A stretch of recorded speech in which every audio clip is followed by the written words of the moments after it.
Howdy hey ho, my sweet potatoes. Today,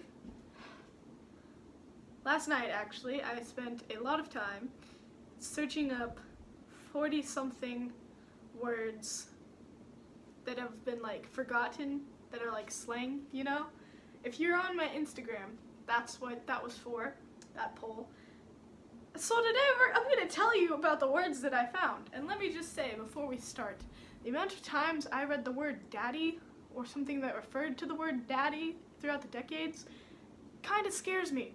So the first word, you ever heard the word powdering, the phrase powdering your nose, like, oh, I gotta go to the bathroom, I gotta go powder my nose, and how that's like, you're just cleaning yourself up, right? Well, there's this word, this phrase called powdering hair. Powdering hair. You probably think you might know what it means after I just explained that. Nah, that's what we call a red herring. This word means you're getting drunk. So, in the early 1800s, the early 19th century, powdering hair was getting drunk. So if someone would say like, oh, he's gone to powder his hair, he's gone to get drunk. So don't trust your mans if he's going to powder his hair. Or a woman. I don't know. I'm just going based off time. Next thing, a yokel. A yokel kind of sounds like a local, and locals are normally from towns, right? Right? You might be getting where I'm going. Towns are in the country, right? What else is in the country nowadays? A redneck, a yokel, and a redneck are pretty much almost the same thing. It's a clumsy, unsophisticated person from the country, specifically. So that's what a yokel is. You also got beans, Philadelphia lawyers, and mad as a March hare.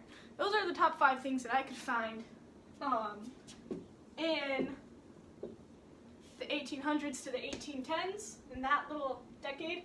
My decades go from like 0 to 9 because I don't know how to number things. So my decades are actually like 2 decades. So yeah. So, you got your beans. Your bean is your coins, your bit of money. You got a bean you can spare. You got panhandlers that got cans. Can you give them some beans, you know? Give them some coins, some money. Don't know how that translated at all, but you know, it's the 19th century and everything's probably just crazy. Philadelphia lawyers. Philadelphia lawyer is something that I found really cool whenever I found it, because it is someone who is popularly credited for being incredibly smart, incredibly intellectual, and I don't know, I just find it funny that it's Philadelphia, and isn't that supposed to be like the city of brotherhood? Yeah, I don't know, I found it funny. Mad as a March hare is actually not talking about crazy, which is really weird for me, because in like the 18th, 19th century, mad kind of referred more to crazy rather than angry, but mad as a March hare just means that you're really, really mad about something. Alright, so you got your rattle trap, 1820s to the 1830s. You got your rattle trap, you got your clodhopper, or an S. That's going to come in later. Very important, that S. You got your tight-laced people, your anti-phlegmatics, your Virginia fences. Now, to start off, a rattle trap. I want to let you guys kind of guess down in the comments what you think a rattle trap might be. I'm going to give you a couple of seconds right now. Go ahead and guess. It's okay. It's okay if you're wrong. If you're right, that's awesome. I'll leave a little present emoji, and that's my gift to you, because I can't actually give you any gifts, but I'd like to. Anyways, so that's your time, by the way. No, it's not. This is your time.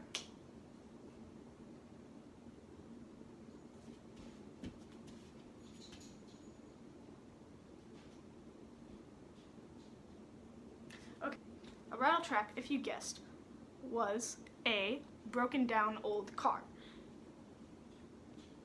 I think it kind of explains itself, you know, broken down old cars, kind of seen as death traps. They rattle because something's always wrong. Yeah. A clodhopper is an unsophisticated person, a clumsy, unsophisticated person, much like a yokel. So yokel kind of became clodhopper. And then it slowly starts evolving and evolving until we get to redneck nowadays.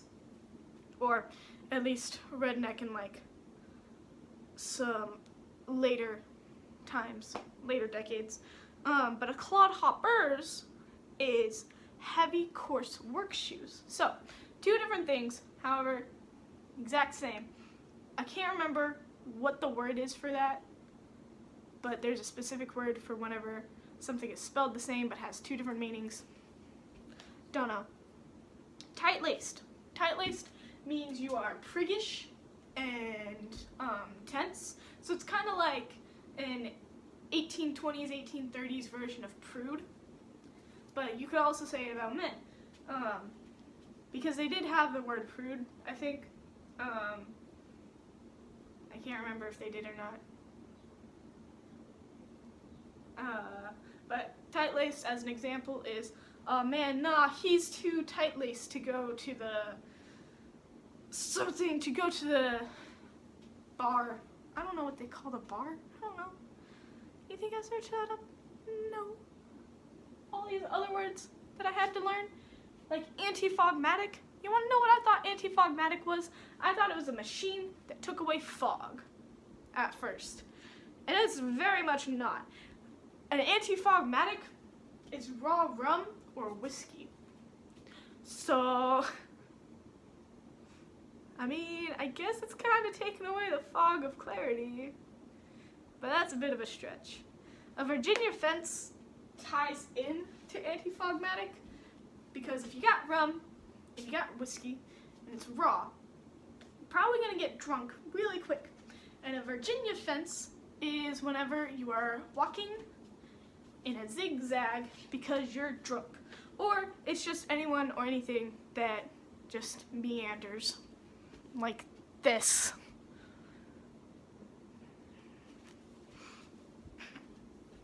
And that's the top 5 from the 1820s to the 1830s.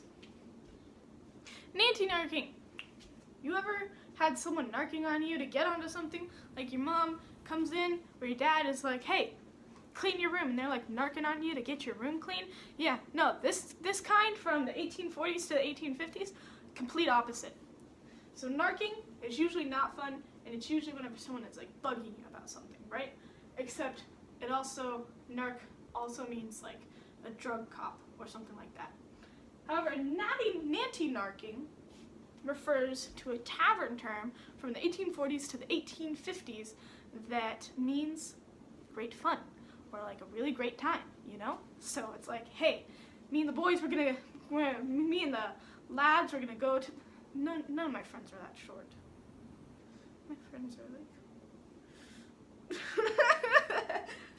two of my friends, these are a couple of my friends, if they know who I'm referring to. Yeah, that's about right. So that's a couple of my friends that I'm referring to, my boys. Me and the lads, we're gonna go down to the pub and we're gonna, you know, have a nanty-narking time, you know? I don't know. Oh, I'm so tired. You, right there, watching this. I'm looking at you. You're a brick. Now, you might think that's a mean thing to say. However, 1840s to 50s, that meant that you're a good person. And you're watching this video. And you are helping to inflate my ego. So that makes you a brick. So thanks for that.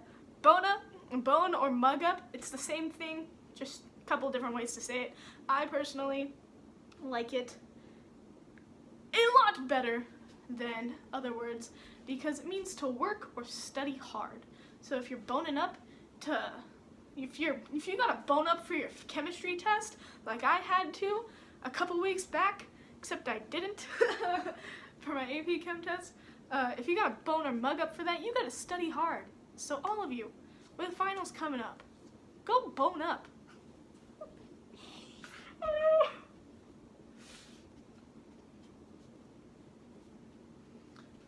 Absquatulate. That is absolutely my favorite word right now. I love the word absquatulate just to say it. However, I don't like what it means. And what it means is to like leave or disappear. You know what? Don't absquatulate on me. Don't disappear on me. I just love saying it, but I don't love the definition. It sucks. Wake snakes. You wanna wake some snakes? You wanna raise a ruckus? You wanna it reminds me of that one Shakespeare phrase, and it's like, come on snake, let's rattle. Cause this is completely off topic. Come on snake, let's rattle has two meanings, and that's either let's go duel or let's go dance. And either way, you're gonna raise a ruckus. So it's like, hey, come on snake, let's rattle. And it's like, nah, we're gonna wake some snakes if we do that. Ah! I love it. Okay, wait, 5, 10, 15, all right. So, in the 1860s to the 1870s, I guess it was starting to get really popular for people who normally sell purebred dogs to sell mutts, or dogs that were mixed. That brought up the phrase, don't sell me a dog, don't lie to me, is what it means. So if someone's ever lying to you and you can tell, you can just be like, hey man, don't sell me a dog. Don't do it. Just tell me the truth. You're probably going to confuse your friends because they probably haven't watched this video because I am not at all that popular, but it'll be funny. So, some of us have dads that are bald, right? If you ever notice that your parents' bald head is shinier than normal, you can call it a fly rink. Because a fly rink in the 1860s to the 1870s means a polished bald head. So I don't know why they had such a specific word for a bald head that was polished, specifically polished.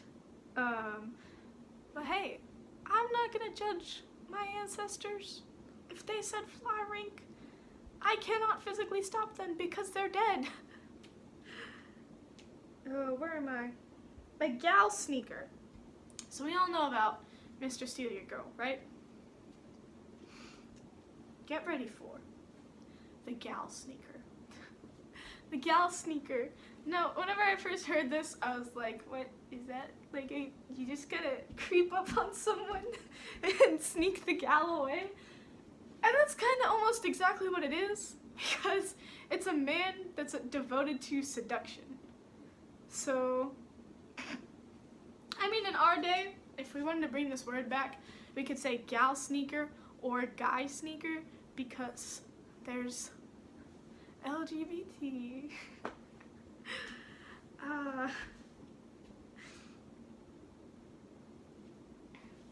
Bully for you.